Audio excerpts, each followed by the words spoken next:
Hello, and welcome to the Beautiful AI Podcast, brought to you by Perfect Corp, the leading provider of AI and AR solutions in the world of beauty and fashion. This podcast explores the many ways AI innovation is enhancing the lives of consumers and creating a more beautiful world. Join our host, technology thought leader Wayne Liu, as he talks with industry leaders about the AI innovations influencing the world today. If you're interested in learning more about the transformative impact of AI, keep listening. Hi, everyone. Welcome to the Beautiful AI Podcast. I am Wayne Liu, your host and president and the chief growth officer of Perfect Corp. So today we are diving into something which most people don't see, but absolutely depends on it every day. It's API, application programmable interface. So they are most like invisible infrastructure behind the modern digital experience and increasingly behind the AI power innovation. I'm joined by Emmanuel Paraskakis, founder of Level 250. Emmanuel has spent over 2 decades building and scaling API platform across the company like Oracle, SmartBear, Apiary. Emmanuel, great to have you on our show today. It's great to be here. Thanks for having me, Wayne. Yes. So, I've been looking forward to this conversation because API are one of the things, right? So that sounds technical, but once you understand them, you realize that they really become a business strategy topic. Okay. So let's just dive into it. So you spent like 20 plus years working on API, even way before people know what the API is, you're already working on that. So startup and large enterprise. Can you share a little bit about your career journey and how this API becomes such a central focus for you? Absolutely. So I was always one of these geeky kids that started coding at 14 years old, and the story that you usually hear. And from early on, I was very fascinated by being able to see what we can do with code, how we can connect things and get new innovative results. And I think that eventually became what APIs were all about. So I've been always into technology with the side of business. My background is as a product manager, a technical product manager. And as I started progressing through my career, I started discovering how APIs are what allows us to connect different businesses together. So as you said, it becomes more of a business strategy rather than a technical thing. And that's been absolutely fascinating to me. Yeah, so it's very interesting. Like you track a API, but it seems very purely technical. And right now, it's do something like a leadership team that talk about in the board meeting. Say, Yeah. interesting. Yes. So that's actually leads perfectly into my next question. So why have API become such a critical driver for innovation across the industry? Not just tech, right? But retail, beauty, finance, healthcare, basically everywhere. Absolutely. And to do that, we kind of have to get started at where APIs began. So APIs, application programming interfaces, are really ways to reuse what somebody else has already done. And even before there were web or network APIs that we talk about today, you could use an API to somebody else's code so that you wouldn't have to rewrite the code yourself and you could just take advantage of what somebody else had done. And the promise of APIs is that they can take something that is perhaps either very difficult to do otherwise on your own, or maybe something that's very proprietary, and then you can use it to build something new, but you don't have to do the difficult thing. You don't have to go through the pain or the cost to do that difficult thing. And I'll give an example that everybody will understand. What if, for example, I wanted to use some geographic information in my application? Well, I don't have that, but Google over there has done that and has exposed that through an API. So I can just make one API call and perhaps even pay for it and reuse all the research, all the data, all the work that Google has done there. And by doing that, I can build a new experience on top of that data without having to do all the grunt work that Google did. Yes, absolutely. Actually, they make lots of sense because it's almost like they allow the company to experiment something. without betting the entire company like each time. So it's more like they can play something and then which they don't have or they plan to build it. Okay, so that's great. And then the next question here is lots of our listeners, actually, they are senior leaders who may not come from technical background. Okay. And then if you have to explain this advantage of a quote unquote API first approach to a non-technical executive, how would you describe it? Yeah, I think if you are looking at it from the point of view of the provider of the data or the actions behind an API, I think the API will allow you to build a platform. So instead of saying, okay, what can I do with all the capability that I have? Let's say I'm Stripe and I have payment capabilities, or I'm Twilio and I have communication capabilities. Instead of me having to build all of the experiences on top of my capabilities, I can open them up and build a larger platform, allow others to come and innovate, big and small. And what's interesting about it is obviously, okay, large players will be able to come in, but it also enables new players, startups, innovative companies, and that kind of makes the pie bigger for everybody. It allows you to build bigger than you ever would have otherwise, and it allows you to create that persistence platform that you can build a larger business upon. Yes, it's more like we switch our framing. It's from the mindset of how do we build this, okay, to like how do we stay flexible as the business involved by using this API. So that's why Exactly. there's really a shifting from the mindset, especially from the executive or leadership. Okay, so let's get more practical. Okay, so when company are evaluating API partner, okay, because it's assuming they don't have a technology background, they don't know too much about API. So what should they really looking for to ensure the integration goes smoothly, not just on the launch, but say like a 6 or 12 months later? Yep. And I do a lot of work around that with what's called developer experience. I help people build better developer experiences. Now, there's two aspects to that. So first of all, there's the technical aspect and the business aspect. Let's start with the technical aspect first. So from a technical perspective, you will involve developers and architects in these decisions, and they will be able to look at somebody's product, look at somebody's API, and say whether this is understandable and easy to use. It should be a product that's easy to onboard, easy to find information. I mean, you shouldn't have to ask too much permission or information. You should be able to try different things.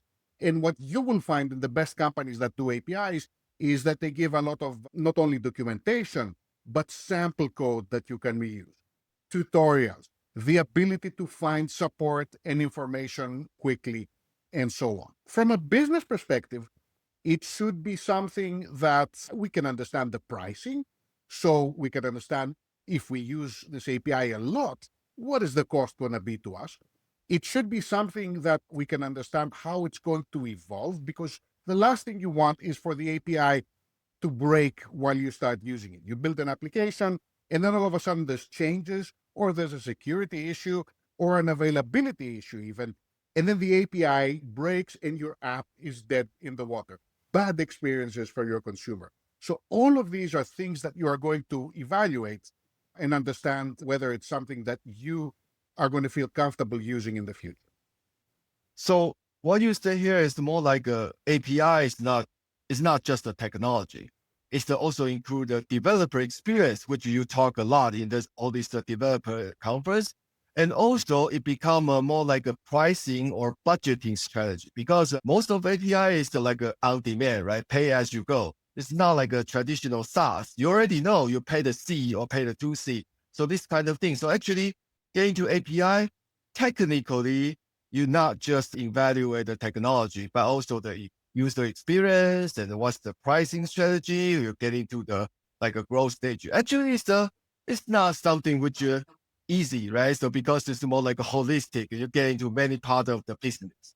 But also, a good way to think about it is to think of the API as a product, both from the party providing the API and from the party consuming the API. If you start to think about it as a holistic product, which includes the business aspects and the pricing and the evolution of it, then it will result in a better experience for them. Yeah, that's a good analogy. It's like API is just another a piece of technology. It become a product strategy. Okay, great. And then so we talk about our company. So our Perfect Core, right? So we used to be a SaaS company. We provide, like a license, you can license and service software as a service. But right now we are shifting into this API strategy. So for our virtual try-on, AI skin analysis, and the personalization across beauty and fashion. So from your perspective, why are the AI APIs such a powerful use cases specifically for consumer brand? Absolutely. So I think, first of all, when you see what's possible with the Perfect API and other AI APIs out there, it's probably, you can produce more experiences than any company could ever come up. So it opens the door for not only innovative, but also new and, let's say, mass customized experiences for consumer brands, right? When you see the breadth of the APIs that you have or that are available out there with AI, there's just an endless possibilities of things that you can do. So I think it's a smart strategy to start with a platform of APIs and kind of expand the range of things you can do. And at the end of the day, it's this separation of duties, if you will. One company is good at coming up with the technology and perhaps investing a lot in developing the technology and the AI and the models. And another company is very good at going out to the markets and understanding what the individuals, what the consumers, what its segments wants. And as a company, you can address a myriad of these different segments by having a platform and a set of APIs.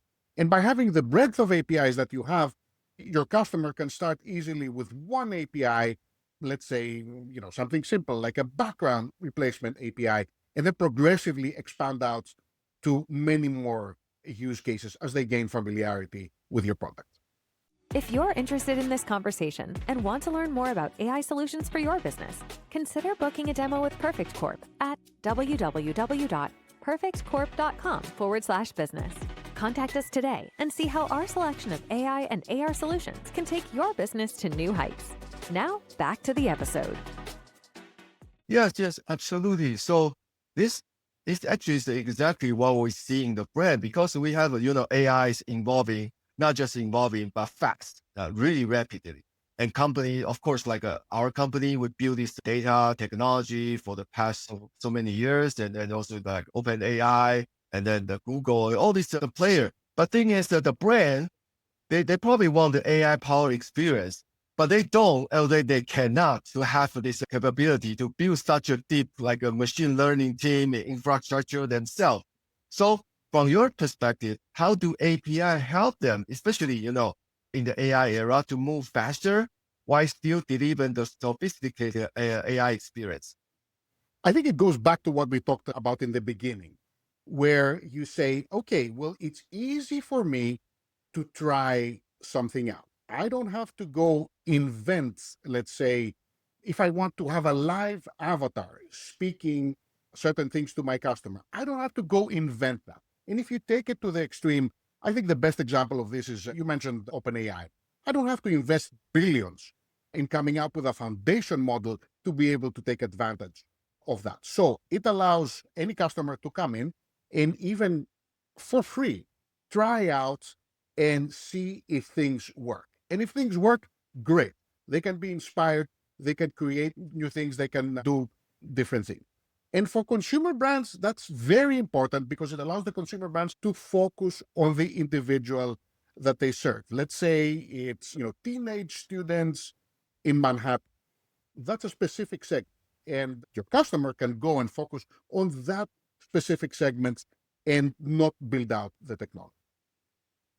Yeah, so it's more like a speed to market, right? So become the table stake and the API can definitely help. But also democratization, right? The old story of the two kids in a garage, they can go try out what any big brand in the world can do, no matter where they are. All they have to do is sign up for the API, make an API call. That's like very low barrier to entry, which is amazing, which is why you see a myriad of AI startups coming up these days. Yeah. So it's API help to cultivating the AI creativity and the booming because it's easy to get access and it's flexible. Okay. Absolutely. So let's see, we talk about the past and then now of API. So let's talk about future. So look ahead, okay? So I guess the API will be just getting more important and important. So what trend do you see like shaping the next generation of API products? It's impossible to have this conversation without coming up with the term agents. And I think agents are going to be the future of both applications and how we access information. To this end, and you see this from the very largest companies out there, we see an explosion of new technologies, of new protocols, as they're called, that sit on top of or are adjacent to APIs. I'm going to throw out some acronyms there. Model Context Protocol, or MCP, is one that you will see, where it enables information access to agents and to LLMs. Or the three new agentic payment protocols that we have seen very, very recently, only in the last few months, from some of the largest players out there like Stripe and MasterCard and Google and so on. I will mention ACP, AP2, and the agentic payments protocol for MasterCard. And on top of that, there is also the agent-to-agent protocol from Google. And what people have to do now these days, as these technologies emerge, and they are evolving, they are not set in stone yet, what people have to do is they're going to have to go and try them out, understand them, and in a lot of cases also be able to influence the direction of these technologies. It's no coincidence that these technologies are being put out in an open source, in an open way, for all to be able to evaluate and contribute, which to me is very, very encouraging for the space. Yeah, so it's more like not just the API technology, but also how API communicate to each other and then forming a network of the API. So you mentioned about MCP. Okay. So I think that's probably definitely, as you said, that's the future. This is some trend we should definitely look at it.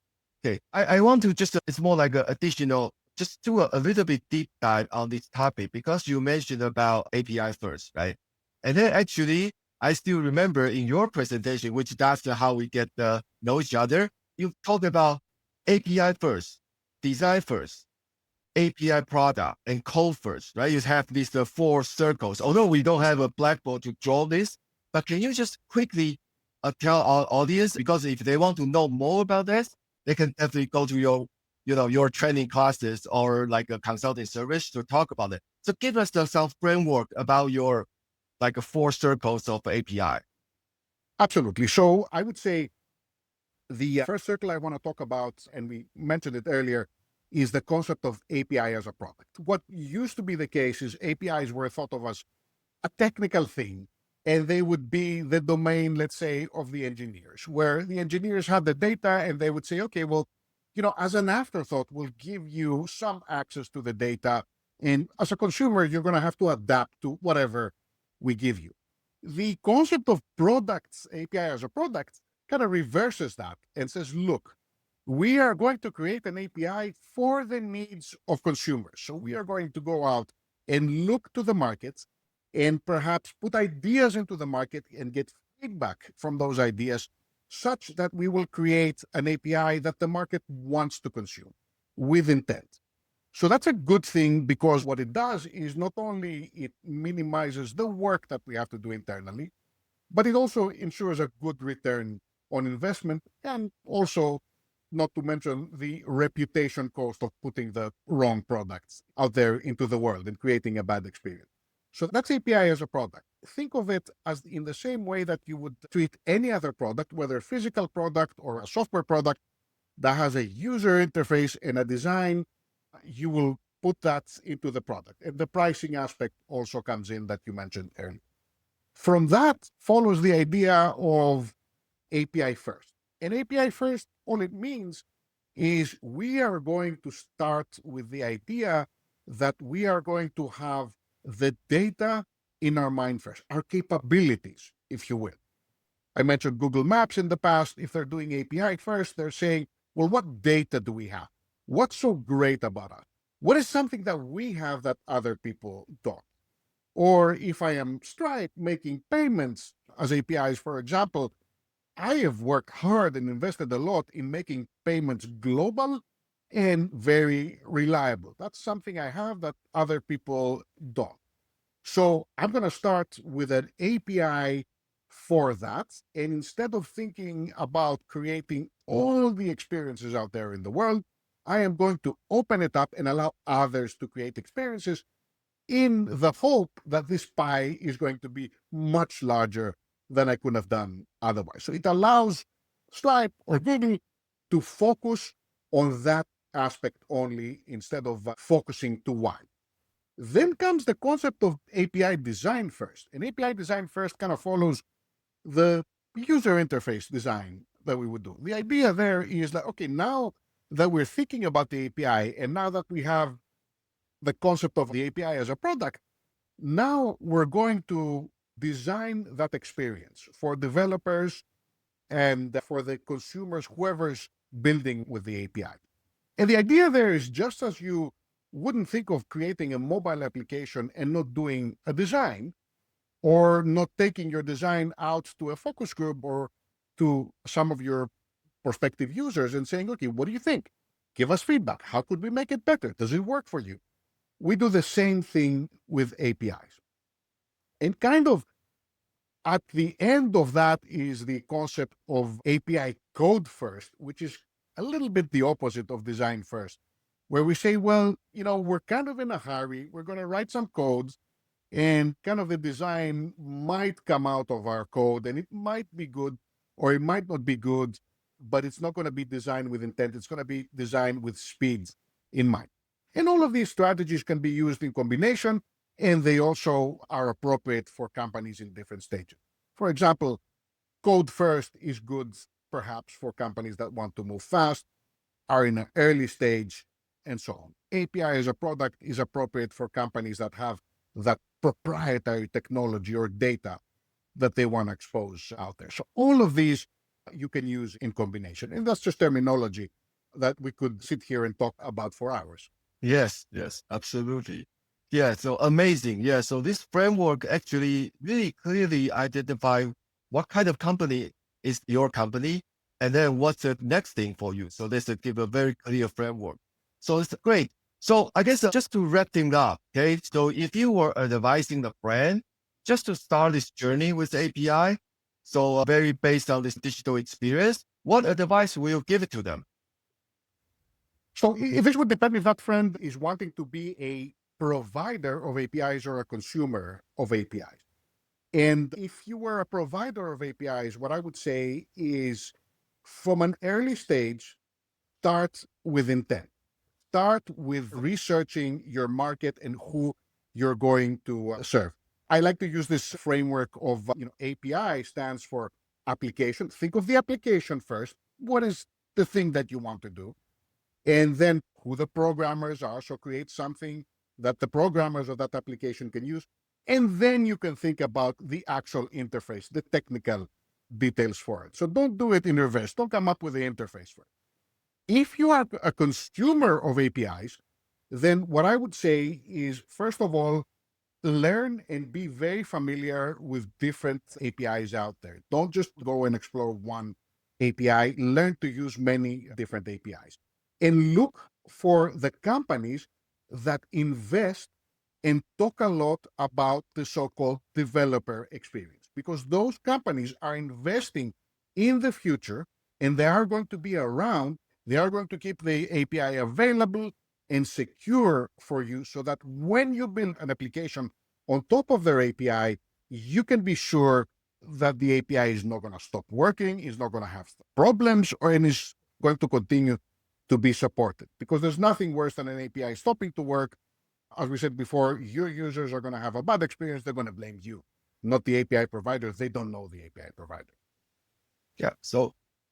So totally, I think I'm 100% aligned with your advice. It's great advice. Honesty, applicable, right? So actually it's well beyond just APIs, your product strategy. Okay, so amazing. So Emmanuel, that's been a fantastic conversation. Thank you for sharing both the technical insight and the strategic perspective. So it's an incredible value for even for myself, for our listener, and for all this, the executive team. So thank you again. And then to our listener, okay, so I guess as Emmanuel said, this is just the beginning. So he probably can talk like hours and then give you the deep dive into this strategy and the API implementation. So that's why follow Emmanuel on LinkedIn and also check the website. So they offer lots of courses and then consultation service. So definitely do that. Okay. And also if you want to try API, of course, just Perfect Corp, we have a lot of fun API. So if you want to change your hair color to analyze your skin, so just sign up for the account and get the free API. Okay. So again, thank you, Emmanuel, for joining us today. And then thanks to all our listeners to tuning to the Beautiful AI podcast. So of course, if you enjoyed the episode, please subscribe, share it with your network, and then stay tuned for more conversation about how AI or API is shaping the future of the consumer experience. We will see you in the next episode. Thank you. I'll talk to you soon. Bye. We hope you enjoyed listening to the Beautiful AI podcast. To continue exploring the world of beautiful AI and technology innovation, subscribe to the podcast on Spotify and Apple Podcasts, and be sure to join us for our next episode.